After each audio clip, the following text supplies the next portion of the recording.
So at the river, every year in December, we launch our end-of-year giving initiative.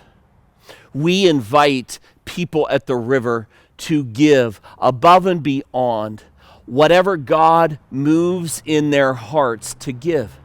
And in the past, we've raised money for great projects. Recently, we've raised money for new carpet in the auditorium, raised money for our children's ministry space that we're renovating, raised money to widen the sidewalks, which we're going to have done before the end of the year. We've raised money for these things.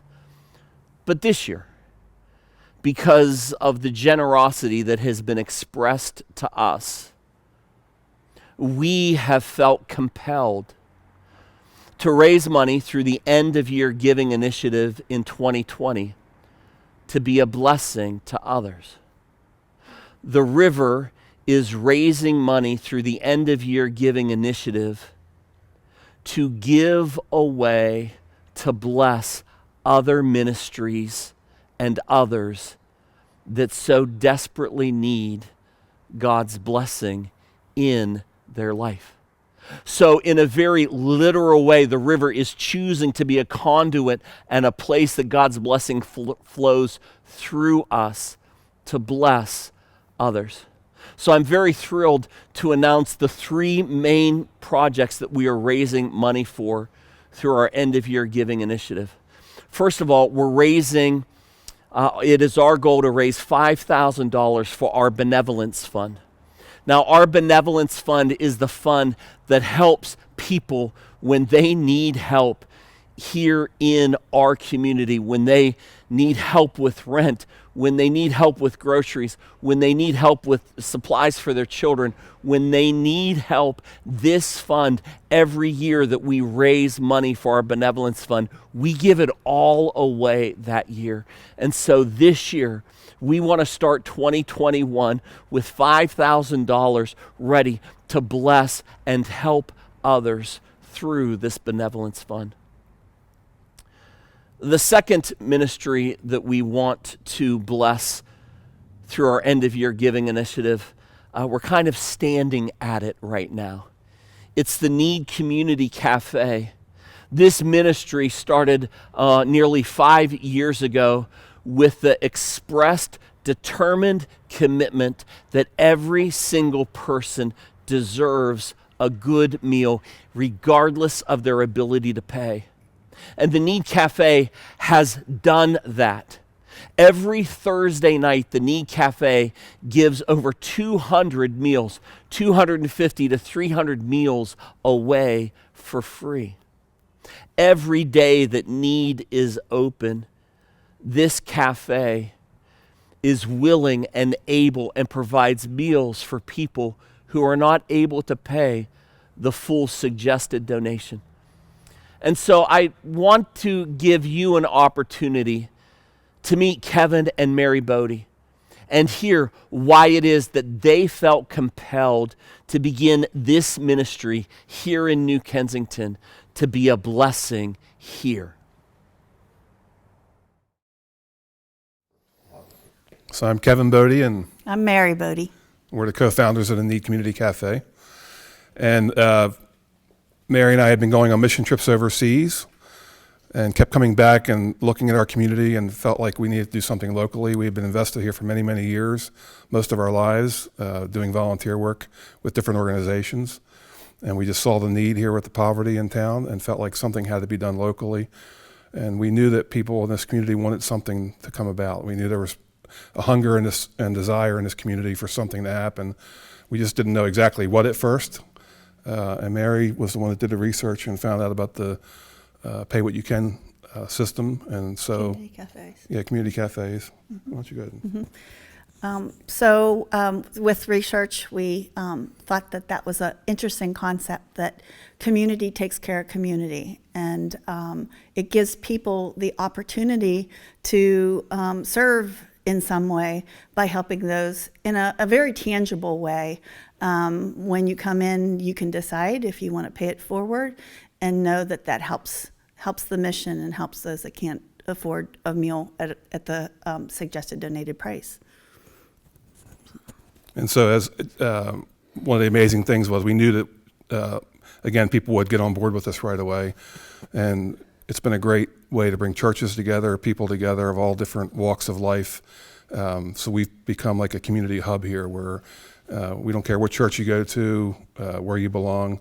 It's a place we all come together and serve God under one roof. Or if you don't have a church and you feel compelled in your heart to do good, to have goodwill amongst your neighbors, we find a lot of people that way, that we have a sign behind us that says, for those that don't know God, what's the saying? It's covered by our tree. Live in such a way that those who know you but don't know God will come to know God because they know you. That's really the basic premise, to find God in other people. Thank you, Kevin and Mary, for your commitment here in our community.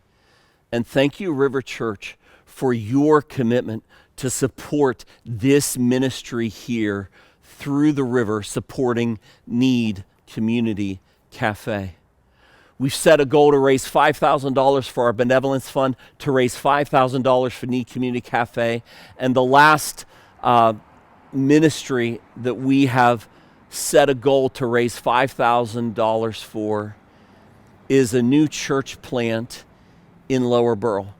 Now, we filmed at their location about 3 weeks ago, but today I wanted you to meet Fred Neal, the lead and church planting pastor of Redemption Church, and hear their desire to reach our communities with the gospel of Jesus Christ. Hello, I'm Pastor Fred Neal from Redemption Church, the planting pastor here. And first of all, I want to say thank you. We're so excited for what the River's doing to partner with us in the gospel and to support what God is doing at Redemption Church and in this community. I came to Lower Burrell at the beginning of 2019 to plant the church.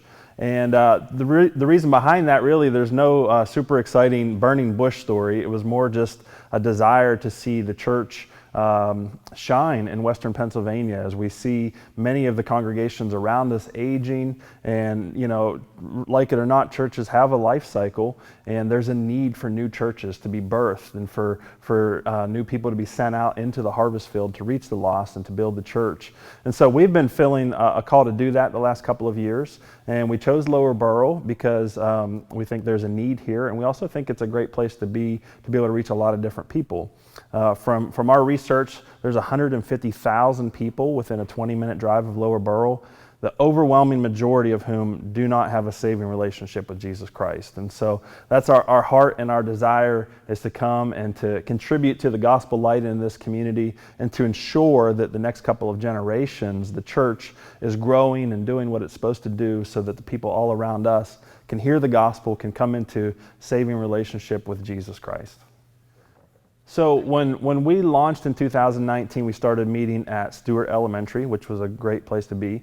The pandemic made it so that we could no longer meet in that facility because they're not open to outside groups for obvious reasons today. And so the Knead Cafe, around the same time that we were looking for a place, finished this space and was looking for people to come and to use it to strengthen the community. And so that formed a great partnership between us and the Knead Cafe and Kevin Bodie, which led to the opportunity for us to be here having worship services since September of this year. So on Friday, December 4th, we are scheduled to close on the Hillcrest CMA Church, which has been empty for a few years now. And that's going to provide a great opportunity for us to put down roots and to go from a church plant, hopefully, to a church planted that will be in this community for a very long time. I am so honored to be part of a church that is so committed to advancing the gospel of Jesus Christ that it gladly and joyfully partners with other churches that share the same commitment. And so I want to invite you to prayerfully ask God, what do you want me to give? How do you want me to support your work? What are you calling me to do? Last week, I had the opportunity to enjoy a breakfast sausage, egg, and cheese croissant from Donut Connection. It was a glorious Saturday morning, and I was on my own for breakfast, and I hadn't had one in several years. And so I drove through the drive-thru, and I got my sausage, egg, and cheese croissant, and then I thought, well, let's just throw in a cream donut for kicks. And so I ordered my order, and while I was sitting there, I thought, there was a long line behind me, I thought, why don't I buy the order of the person behind me? So the person came to the window, and I asked them, they gave me my total, and I said, would it be possible to pay for their order, to pay for their donuts, whatever they're buying? And he said, sure, absolutely, you could do that. So I asked him what they were buying, and gladly it was only a half dozen donuts. It wasn't like 27 dozen donuts. It was a half dozen donuts. And I said, okay, let me pay for that. So he let me pay for it out of my own money. And the manager was so excited, the person that I was working with was so excited that he gave me an extra cream-filled donut just for me without even asking. He was so pumped. And he was so excited, not only that I felt compelled to bless a person behind me, not only maybe he was excited that maybe this might get picked up on the news and, you know, everybody would be paying for the order of the person behind them, but he was so excited, in part, I believe, because he got to give it to them. He got to say, hey, someone wanted to bless you. Someone wanted you to enjoy this for free, and he got to be the one to give someone else's stuff away. And so may you find the joy of generosity, and may you give and give generously as God calls you to give, and let's give God's stuff away joyfully. Amen.